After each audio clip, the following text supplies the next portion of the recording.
Hello everyone, this is Divya DK. I am pursuing MSc in Biotechnology in Government Science College, Bangalore, and today I am here to present my work on the effect of sprouting on anti-nutritional factors in Vigna radiata, Macrotyloma uniflorum, Vigna mungo, and Cicer areata.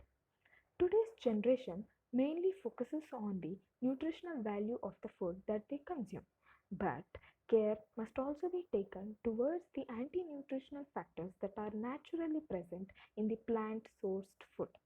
Anti nutritional factors are the compounds or substances of natural or synthetic origin interfering with the absorption of nutrients, thereby reducing the nutrient intake.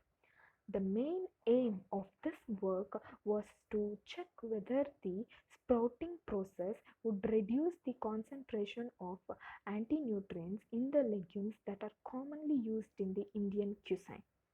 The main objectives of this work were the sampling, sample preparation, and screening for anti-nutrients.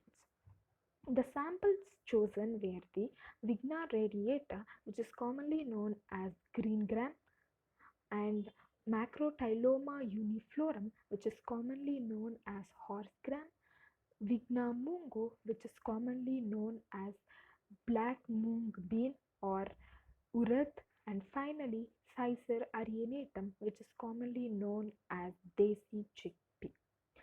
The samples were bought from a well-known vendor shop and the care was taken towards the adulteration. Now, the samples were divided into two equal halves. The first half of the samples were again screened for adulteration and they were powdered. The second half were also again screened for adulteration and they were subjected to sprouting. Once the process of sprouting was complete, the sprouted samples were dried and powdered. Now, all these powdered samples were subjected for screening. The anti-nutrients screened here were the tannins, phytic acids, alkaloids, and cyanogenic glycosides. This concentration of the tannins were determined by the Van Buren and Robinson method. Phytic acid concentration was determined by using a modified method by Osmato, Wheeler, and Ferrell. Alkaloids were determined using precipitation method, and cyanogenic glycosides were determined using alkaline picrate method.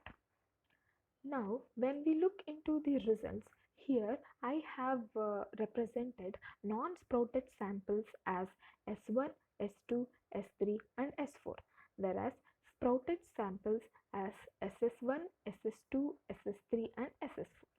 When we look into the graphs of tannins, phytic acids and cyanogenic glycosides, the concentrations of these three anti-nutrients are decreased in the sprouted samples when we compare to the non-sprouted samples. They are almost to the tannins and phytic acids are almost to the nil, and the cyanogenic glycosides have significantly decreased. But whereas when we look into the alkaloid graph, the concentrations of alkaloids have been increased in the sprouted samples when we compare to the non-sprouted samples. Alkaloid being one of the anti-nutrient, it also has pharmacological importance.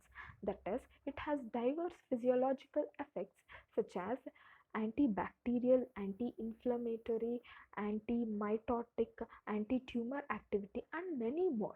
Hence, slight increase in the alkaloid concentration may work as pharmacological activity.